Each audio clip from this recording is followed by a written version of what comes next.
Good evening and welcome to AQA Physics, and today I'm going to talk about charges moving in a magnetic field, and we're going to talk about how this relates to circular motion.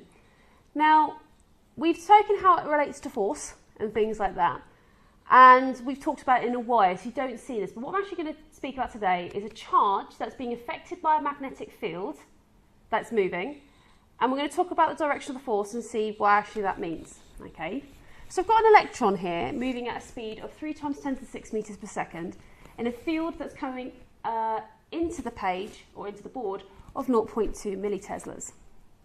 So I'm going to use Fleming's left-hand rule, and I am going to work out the direction of the force. So my electron is moving this way. Okay, now really important things. Remember, this finger here, positive to negative. So if my finger was pointing upwards here, I would be saying this is positive and this is negative. An electron would never, ever, ever be moving in this way. Okay? So even though the electron is moving this way, the electric field, which is what this middle finger represents, positive to negative, okay? So this one force, so north and south, this one positive to negative, okay? So if I drew it on the board here, I know that the electron will be heading towards the positive and away from the negative.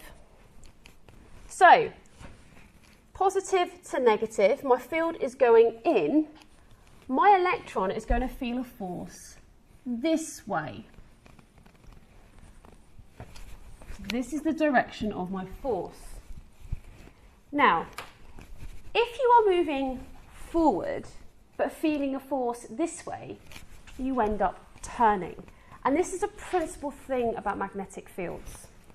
Because the direction of the current is perpendicular to the force, this is basically circular motion.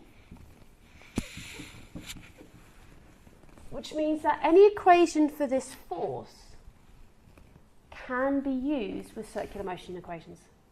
So I can take my F equals Bill or F equals BQV and actually work out the radius that this thing will go. So what's going to happen is my object, my electron, is going to do this. I'm doing the red pen. It's going to move in a circle, and I can work out the radius of that circle. So I'm going to take my F equals mv squared over r, because this is a centripetal force, because it is perpendicular to the direction of motion. I'm going to make it equal to BQV. I'm going to do some rearranging. I want to find the radius of my circle. So I'm going to have mv squared. I'm going to swap these two around.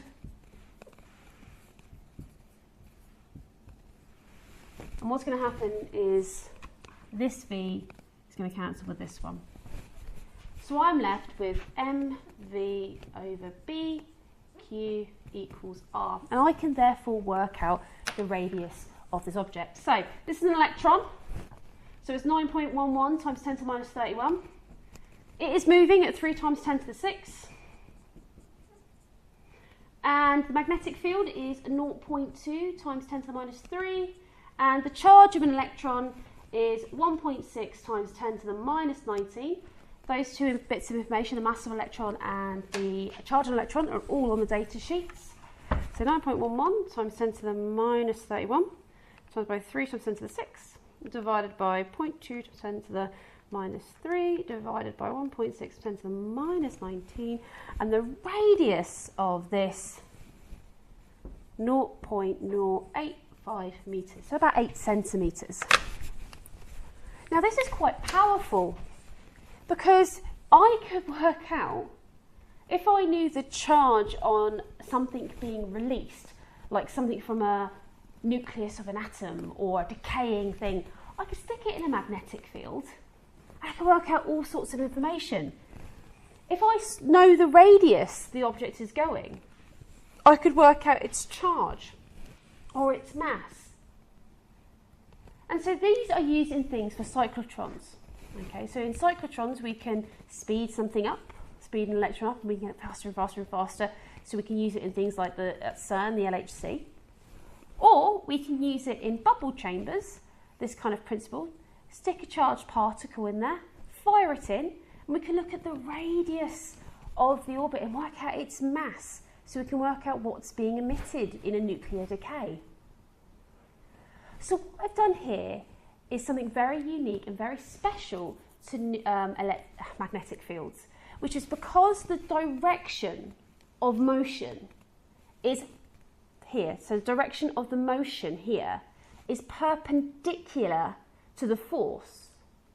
This means that there is circular motion going on. The electrons will move, or the particles, the charged particles will move in a circular orbit. And this physics is really important for cyclotrons. So that is circular motion in magnetic fields.